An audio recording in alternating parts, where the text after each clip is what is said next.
Assalamualaikum class. We are going to start our lecture number 3 of chapter number 5. Our discussion topics are measurement of E by M value, measurement of charge on electron, and mass of electron by Millikan's oil drop method. First of all, we will discuss measurement of E by M value of electron. हम लोगों ने बच्चों पिछले lecture में जब हमने cathode rays की discovery की थी, उस लेक्चर में हम लोगों ने बड़े क्लियर अल्फाज में ये बात की थी कि जे थॉमसन ने क्या की थी, E by M value find की थी। किसकी? इलेक्ट्रॉन की E बाय M वैल्यू को उसने फाइंड किया था। कौन सा साइंटिस्ट था? साइंटिस्ट था हमारे पास कौन था? J Thomson. जे थॉमसन वो साइंटिस्ट था जिसने क्या किया था, E by M value of electron को फाइंड किया था। अब सवाल ये है कि E बाय M वैल्यू उसने कैसे फाइंड की थी, वो हम डिस्कस करते हैं कैथोड रे ट्यूब के साथ। उसने क्या किया था? कैथोड रे ट्यूब इस्तेमाल की थी। ठीक है, अब इस cathode ray tube consist of anode and cathode. यहाँ पे हमारे पास कैथोड है और इधर हमारे पास क्या है? एनोड है। और आगे हमारे पास क्या है? इवैक्यूएटेड ग्लास बल्ब है। ये क्या है? इवैक्यूएटेड ग्लास बल्ब है। अब इवैक्यूएशन का पर्पस क्या है? यहाँ पर इवैक्यूएशन का ये पर्पस है कि ये क्या करता है ग्लास बल्ब के साथ कि इसके अंदर गैस के प्रेशर को कंट्रोल किया जाता है with the help of evacuation. हमने यहाँ पे वैक्यूम पंप लगाया हुआ है। वैक्यूम पंप के ज़रिए यहाँ पे क्या हो रहा है? प्रेशर को कंट्रोल किया जा रहा है। ठीक है, जब प्रेशर अंडर प्रेशर कंट्रोल यहाँ से कैथोड रेस निकलती हैं।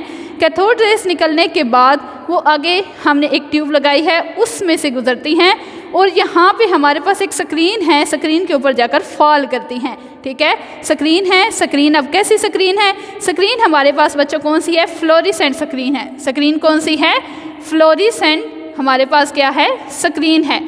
अब ये जो फ्लोरिसेंट स्क्रीन कौन सी स्क्रीन होती है? फ्लोरिसेंट वो स्क्रीन होती है जब भी इसके ऊपर किसी किस्म की कोई रेस फॉल करती हैं तो ये चमकना शुरू हो जाती है। ठीक है, तो यहाँ पर जाहिर सी बात है कैथोड रेस आ रही हैं, तो कैथोड रेस जैसे ही आएंगी उस वक्त जब इसके ऊपर फॉल करेंगी तो इसके ऊपर ग्लो सा क्रिएट होगा और वह ग्रीन कलर का ग्लो इसके ऊपर क्रिएट होना शुरू हो जाएगा। ठीक है, देखें जब हमने कोई इलेक्ट्रिक फील्ड, कोई मैग्नेटिक फील्ड नहीं लगाई तो रेस बिल्कुल स्मूथली मूव करते हुए, स्ट्रेट लाइन में मूव करते हुए यहाँ पॉइंट P1 पर आकर फॉल करती हैं। ठीक है, अगर हम सपोज इलेक्ट्रिक फील्ड को अप्लाई करते हैं, मैंने यहाँ पर देखें हम इलेक्ट्रिक फील्ड को अप्लाई करते हैं। अब इलेक्ट्रिक फील्ड में अब क्या होता है? एक पॉजिटिव प्लेट होती है और दूसरी तरफ क्या होती है? नेगेटिव प्लेट होती है। क्योंकि हमारे पास कैथोड रेस हैं, कैथोड रेस के ऊपर कौन सा चार्ज होता है? नेगेटिव चार्ज होता है। तो ये पॉजिटिव प्लेट की तरफ अट्रैक्ट होते हुए P2 की तरफ फॉल करती हैं। यहाँ पे उसके पॉइंट ऑफ डायरेक्शन चेंज हो जाता है और पॉइंट ऑफ डायरेक्शन हमारे पास क्या है? P2 पॉइंट है। ठीक है, उसके बाद हमारे पास अगर हम इलेक्ट्रिक फील्ड को ऑफ करें तो ऑफ करने से फिर हम क्या करते हैं? हमारे पास एक मैग्नेटिक फील्ड हमने अप्लाई की हुई है। अब ये जो मैग्नेटिक फील्ड है उसको किस फॉर्म में मूव करवा देती है? थोड़ी सी उसकी डायरेक्शन चेंज करती है। डायरेक्शन चेंज करने से उसके ऊपर किसके ऊपर फॉल करवाती है? P3 के ऊपर फॉल करती है।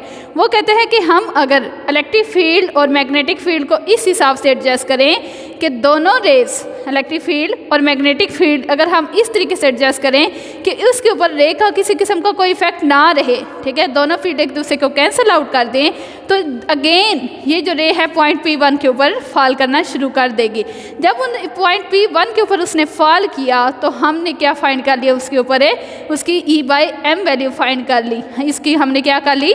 E by M value find कर ली। चलिए देखते हैं बुक क्या कहती है। In 1897, J. Thomson devised an instrument to measure the E by M value of electron. ये हमारे पास ट्यूब है। ट्यूब जो है ये देखें, यही इंस्ट्रूमेंट है जिसके ज़रिए उसने क्या किया था? E by M वैल्यू को फाइंड किया था। The operators consist of a discharge tube. Operators के अंदर क्या होती है? डिस्चार्ज ट्यूब होती है। The cathode rays are allowed to pass through the electric and magnetic field. मैंने आपको यही कहा है कि यहाँ से कैथोड रेस आ रही हैं। कैथोड रेस को हम अलाउ करते हैं कि वो इलेक्ट्रिक और मैग्नेटिक फील्ड दोनों में से पास आउट होना शुरू हो जाए। ठीक है, वो दोनों पास आउट होती हैं। When both the fields are off, then a beam of cathode rays consists of the electron. जब दोनों हम ऑफ करते हैं उस वक्त बीम ऑफ इलेक्ट्रॉन जो होती है वो कहाँ पर पॉइंट P1 के ऊपर आकर फॉल करती है। मैंने आपको यही कहा था स्टार्ट में, जो मैंने बात स्टार्ट की थी उस वक्त मैंने आपको कहा था कि कोई इलेक्ट्रिक फील्ड कोई मैग्नेटिक फील्ड नहीं है फिलहाल, तो रेस किधर जाएंगी, सीधा पॉइंट P1 की तरफ चली जाएंगी। और अगर हम इलेक्ट्रिक फील्ड अप्लाई करते हैं तो पॉइंट P2 की तरफ जाएंगी, और अगर हम मैग्नेटिक फील्ड अप्लाई करते हैं तो पॉइंट P3 की तरफ वो चली जाएंगी। The north and south poles of the magnetic field are perpendicular to the plane of the paper in the diagram. North and south poles of magnetic field का क्या हैं, वो perpendicular होते हैं plane of paper के। The electric field is in the plane of the paper. ये जो हमने magnetic field अप्लाई की है, अब ये देखें ये मेरा हाथ है, सपोज ये जो मेरा हाथ है ये एक हमारे पास ट्यूब है, ठीक है। जो मैग्नेटिक फील्ड होगी वो बिल्कुल इस डायरेक्शन में हो रही होगी, ठीक है। मैग्नेटिक फील्ड कैसे होगी, इसके परपेंडिकुलर होगी। ये प्लेन ऑफ पेपर है, ये ट्यूब है हमारे पास, इसके बिल्कुल क्या होगी, हमने मैग्नेटिक फील्ड इस तरह से लगाई होगी। एक इसका नॉर्थ पोल इस साइड पे होगा और साउथ पोल इसके अपोजिट साइड पे होगा, ठीक है। जबकि हमारे पास इलेक्ट्रिक फील्ड जो होगी, इलेक्ट्रिक फील्ड को हम प्लेन के अंदर ही रखेंगे, ठीक है। यानी कि इसी के अंदर ही हमने, इसके अंदर हमने प्लेट्स लगाई होगी, यानी कि ये जो ऐसे हैं हमारे पास, अगर मैं ऐसे कर दूँ तो ये ऊपर हमारे पास क्या है, पॉजिटिव प्लेट है, और नीचे हमारे पास क्या है, नेगेटिव प्लेट है, ठीक है। अगेन मैं बता रही हूँ मैग्नेटिक फील्ड को हम कैसे रखेंगे, perpendicular to the plane of paper रखेंगे, जबकि इलेक्ट्रिक फील्ड को हम रखेंगे इस in the plane of paper रखेंगे। ये देखिए हमारे पास क्या है, प्लेन के अंदर है, जबकि मैग्नेटिक फील्ड कैसे है, perpendicular to the plane of paper है। The cathode rays are deflected in a circular path and at the point P3. जब हम क्या करते हैं, मैग्नेटिक फील्ड अप्लाई करते हैं, उस वक्त वो सर्कुलर पाथ को फॉलो करते हुए किसकी तरफ चली जाती हैं, पॉइंट P3 की तरफ चली जाती हैं। When only electric field is applied, the cathode rays produces a spot at P2. जब हम सिर्फ इलेक्ट्रिक फील्ड अप्लाई करते हैं तो सिर्फ कौन सा स्पॉट प्रोड्यूस होता है, P2 के ऊपर आकर एक स्पॉट प्रोड्यूस हो जाता है। Both electric and magnetic field are then applied simultaneously. फिर हम इसी तरतीब से हम क्या करते हैं, इलेक्ट्रिक फील्ड और मैग्नेटिक फील्ड दोनों को अप्लाई करते हैं, और दोनों की स्ट्रेंथ इस तरीके से एडजस्ट की जाती है कि वो किस दोबारा पर आकर किस पॉइंट पर चली जाएं, पॉइंट P1 पे चली जाएं, क्योंकि पॉइंट P1 पर जब वो दोबारा फॉल करती है इलेक्ट्रिक फील्ड और मैग्नेटिक फील्ड की प्रेजेंस में, वहाँ पर दोनों का इफेक्ट क्या हो जाता है, कैंसल आउट हो जाता है। In this way by comparing the strength of two fields one can determine the E/m value of the electron, और वो कितनी आती है, 1.758 मल्टीप्लाई 10⁻11 कूलम पर किलोग्राम। अब E/m वैल्यू है हमारे पास सही है, और वो किसके बराबर है, 1.7588 मल्टीप्लाई 10⁻11 कूलम्स पर किलोग्राम, ये हमारे पास आई है।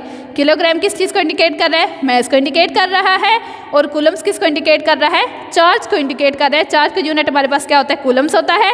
वो कहता है कि जब इस तरीके से हमने दोनों फील्ड्स को अप्लाई करके उनको एडजस्ट करके हमारे पास एक E/m वैल्यू निकलती है, वो किसके बराबर होती है, 1.7588 मल्टीप्लाई 10⁻11 के बराबर होती है, और वो क्या होता है, कूलम्स पर किलोग्राम के बराबर होती है। यानी कि हमारे पास चार्ज एंड इलेक्ट्रॉन या E/m वैल्यू ऑफ इलेक्ट्रॉन हमारे पास क्या है, 1.7588 मल्टीप्लाई 10⁻11 कूलम्स पर किलोग्राम।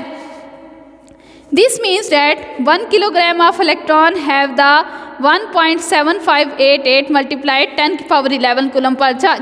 वो कहते हैं कि अगर मैस हमारे पास 1 किलोग्राम हो, मैस हमारे पास कितना हो, 1 किलोग्राम हो। अब सी बात है कि यहाँ पे मैं 1 लिखूँगी तो ऑटोमेटिकली मेरे पास वही वैल्यू आएगी। यानी कि अगर मैं इस वैल्यू को 1.7588 मल्टीप्लाई 10⁻11 को 1 से डिवाइड करूंगी तो यही मेरे पास वैल्यू आएगी।